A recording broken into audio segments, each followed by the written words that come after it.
We'll be giving away free books this week, so make sure to watch to the end for details. The answer to that is both you forgive and there's a sense in which you can't forgive them. So I don't want to make it overly burdensome here, so I think there's a way to acknowledge the complexity while still keeping it relatively simple. And that's to sort of think in two categories when we talk about forgiveness. There's the internal determination to forgive someone, but then there's also this sort of external relational exchange that requires some buy-in from the other person, some action on their part that you as an individual Christian aren't responsible for, you can't determine. And so you have to sort of view it from both angles when you're thinking about this.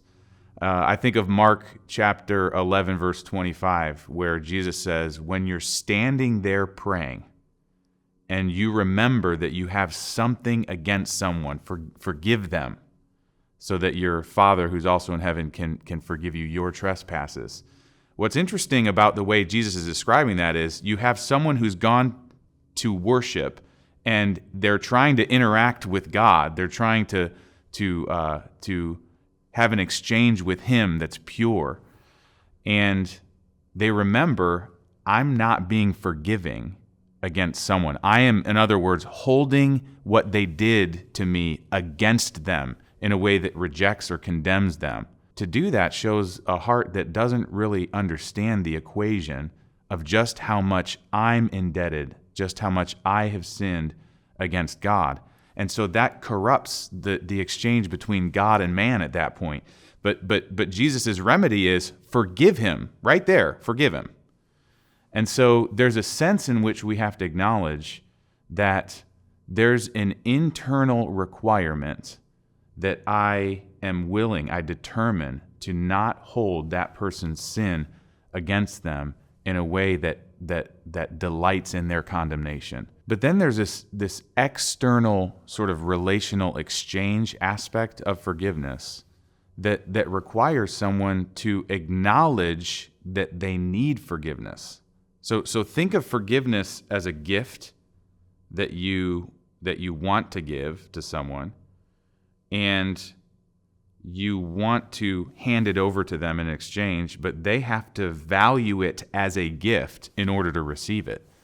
And the question is posed, what if someone's unrepentant? What if somebody doesn't want forgiveness? Well, then they don't value the gift. They're not asking for it, and they won't receive it. For instance, I've counseled many abuse victims that wear themselves out trying to seek reconciliation with the person who abused them, when the person who abused them is not interested at all in acknowledging that they ever actually did something wrong. Or they acknowledge it in a way where it's like, yeah, I shouldn't have done that, but it downplays it to such an extent where they're not seeing it as sin. They're not seeing it for the damage and the harm that it actually did. So what's an abuse victim supposed to do there? Well, if they're a child of God, then God says, you forgive from your heart.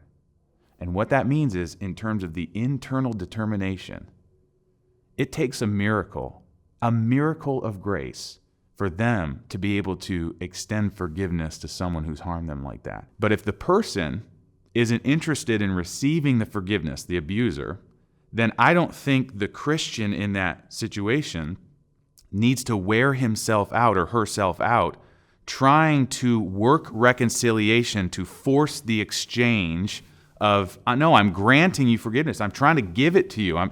And I've just seen downward spirals of frustration where sort of a victim of abuse is having a hard time recognizing there's a double dose of pain here in that the reconciliation that you're wanting, the forgiveness that you're trying to grant is not being received.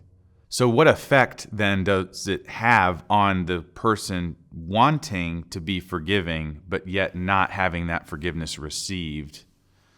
I think it results in this strange and foreign grief on behalf of that person that they're going to be condemned. That grief on behalf of another person just cuts the legs out from under any bitterness, any low boiling anger and a sort of againstness or condemnation against that person. And again, if you've ever been sinned against, and we all have, we all know that that's a miracle of grace in and of itself, because that's something that God injects into the heart. That's something that His Spirit makes true in the heart in a way that the heart itself is not capable of. So I have to mention, I've been helped in these categories of thinking by a book by Chris Braun's called Unpacking Forgiveness. And I would just, if anybody's struggling with the issues of forgiveness and trying to understand their responsibility in it and how that relates to the way they conduct themselves in the relationship, that's a great resource for that. Thanks for watching Honest Answers. You can submit your questions by email, Twitter, or in the comments section below. And don't forget to subscribe to find out the answer to next Wednesday's question. We'll be giving away 3 copies of the book that was mentioned in this episode. Go to the link in the description below to find out how you can enter.